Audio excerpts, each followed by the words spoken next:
course, let's get back to our top story, everyone. Donald Trump predicting a knockout blow for the Stop Trump movement in tomorrow's Indiana primary. New polls out there showing the billionaire with a 15-point lead. Trump says a win for him equals the end of Ted Cruz. If we win Indiana, it's over, okay? Okay, well, Trump can't win enough delegates tomorrow to actually clinch the Republican nomination. He would certainly close the gap and gain critical momentum. He needs the momentum. It's already on his side. Is it going to continue? Joining me right now, Fox News contributor Leslie Marshall and former Bush advisor Brad Blakeman. Good to see you guys. Brad, thanks. Starting with you, did the Ted Cruz-John Kasich alliance, I'd like to know, backfire there? Look, it only lasted just a couple minutes. I know. And when you asked Kasich I don't think it even it, lasted a full 24 hours, by the way, because Kasich sounded really lukewarm the next day when he was talking about it. Now, there are a couple things we need to watch, not only the polls, but look at the things that back up the polls, and you'll see that probably the polls are correct, because Indiana historically is not a very good place to poll because it really never meant anything enough to poll. Now it does.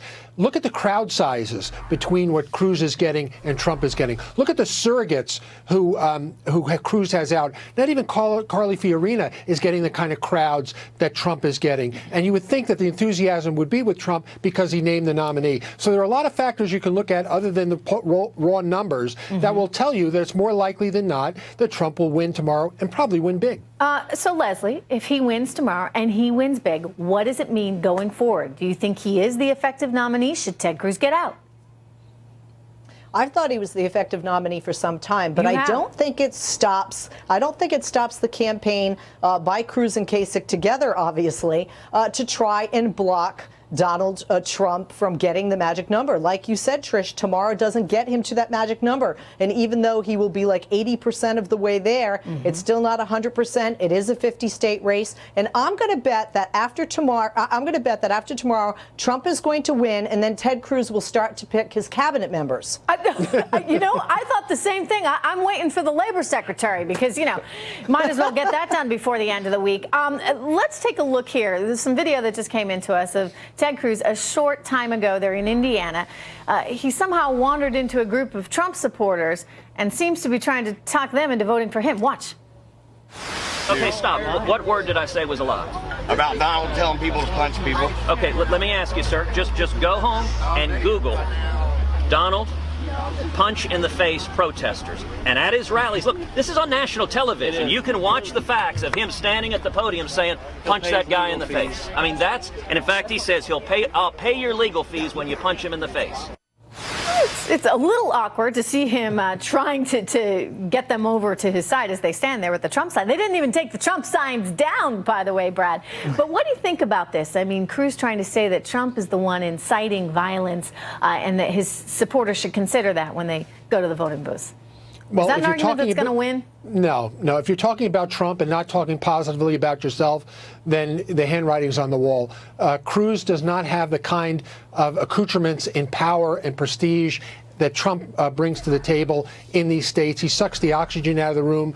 The crowds he gets are enormous. And let's remember, Governor Pence gave one of the worst endorsements in political history to him and is nowhere to be found today. It was a terrible endorsement, right? It was like, awful. Look, I really, really like Donald Trump. I think he's great. He's done all these wonderful things. But I'm going to vote for Ted Cruz because apparently someone in the establishment told me to do that. Leslie, going back to you for a moment, if we, well, let me ask you this. Who do you think is the hardest competitor? I mean, Cruz versus Trump for Hillary Clinton. Well, the polls say Cruz, and I would agree. And the reason that I agree is although about half of the Republican Party supports Trump, that leaves the other half not supporting Trump. Also, you have very disparaging remarks about Latinos, about Muslims, about women. And these are areas that not only Republicans need, but these are areas of Leslie, growth among voters demographically I didn't in the hear country. exactly what you said at the top of that answer. You actually think Cruz would be a tougher ticket for Hillary to beat than Donald Trump? Yes. You don't think you're underestimating Donald Trump there? I mean, this is what everybody thought going into the Republican primary. Right, Brad? I mean, everybody's like, don't worry about him. He's just a clown. Nothing will materialize. And here we are talking about him as potentially being the inevitable winner. Trump's biggest. Hang on, just I'd like to get Brad's thought on Leslie, the biggest underestimation of Donald Trump was Donald Trump. The power of Donald Trump to command media, to get earned media, to get crowds, to fire people up, to diagnose what's wrong with America. Now, I believe more meat has to be put on the bones as to how he's going to accomplish the things that are wrong with America, but he certainly identified the problem. And by the way, Donald Trump doesn't need to endorse with a vice presidential nominee today. He won't have to do that to the convention. The fact that Cruz felt it necessary to do that in a state that Carly Fiorina has no contact with is desperation. Yeah, no, a lot of desperation. And Leslie, I think you'd agree with that. I mean, lots of desperation. That's why we're expecting to get the Secretary of Defense and the Labor Department before the end of the week. But Brad, quickly before I let you go, who do you think Trump should pick as his VP? He's got to pick somebody who will get him an electoral state. I think Susana Martinez, the governor of New Mexico, and even John Kasich of the battleground state must-win of Ohio would be good picks for him. Do you think Kasich would ever say yes to that?